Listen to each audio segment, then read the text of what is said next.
Bonsoir Karim. Bonsoir. Allez, on vient de suivre un super match entre l'Algérie et la RDC, finalement qui tourne à l'avantage des Algériens.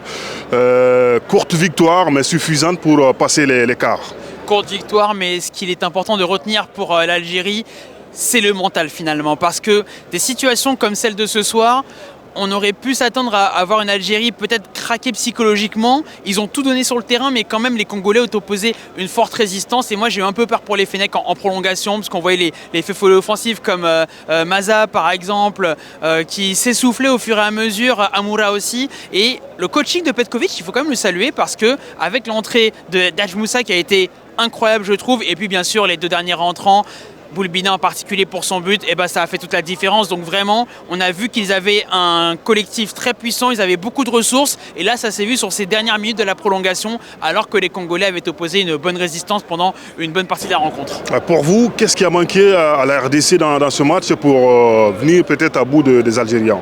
Il a manqué deux choses à mon avis. La première, c'est un pur buteur. Alors d'accord, Cédric Bakambu est là, mais le problème c'est que le danger venait surtout du côté de la RDC. On a vu des latéraux, une défense, mais des latéraux surtout, qui ont été omniprésents. Wan-Bissaka et puis même les ailiers comme Meshak Elia par exemple, comme Théo Bongonda qui a encore été au rendez-vous. Le problème c'est que lorsqu'ils arrivaient à passer, au moment de délivrer des centres, il n'y avait pas grand monde pour les réceptionner. Je trouve que ça a été le problème, parce que dans ces moments-là, c'est là où il faut un pur buteur. Et la deuxième chose, c'est peut-être un petit peu plus de sang frais en prolongation. C'était pas facile évidemment. Moudou Samy s'est blessé, ou en tout cas il a eu des crampes, il est sorti dans la prolongation. Et sur les 10 dernières minutes de la prolongation, là vraiment on a senti que c'était devenu assez pénible pour les hommes de Sébastien Desabre. Donc il a manqué un peu de fraîcheur et un côté clinique, notamment dans la surface de réparation.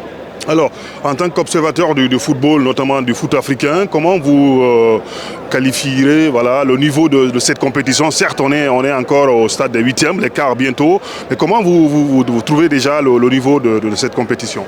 Moi, c'est ma 4e Coupe d'Afrique des Nations sur site, et ce que je peux dire, c'est que le niveau est supérieur pour des raisons assez évidentes. Déjà, le climat. Alors en plus, là, aujourd'hui, on a été gâtés puisqu'il n'a pas plu, ce qui est rare ici au Maroc depuis le début de la compétition. Mais d'une manière générale, on peut dire que les pelouses sont belles, sont impeccables. Malgré la pluie, les pelouses ont bien absorbé l'eau.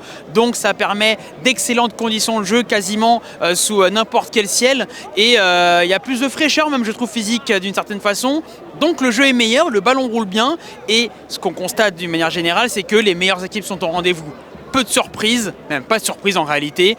Et les équipes qui sont au top le prouvent et le confirment, avec des joueurs techniciens, des joueurs rapides qui peuvent s'exprimer. Bref, c'est le football qui peut s'exprimer dans cette Coupe d'Afrique, plus qu'en Côte d'Ivoire, et beaucoup plus je trouve qu'au Cameroun par exemple. Donc voilà pourquoi la qualité de jeu est bien meilleure. Certains observateurs en Europe vont dire oui, mais des fois on s'ennuie, parfois il y a des purges, même le match ici où pendant longtemps c'est resté bloqué à 0-0. Mais d'un point de vue du suiveur du foot africain que je suis, je trouve que la qualité de jeu est meilleure. Justement, parlant de qualité, c'est certes forcément dans l'écart, il y en aura aussi, parce que quand on voit les affiches, Mali, Sénégal, Cameroun, Maroc, Algérie, Nigeria, ça promet.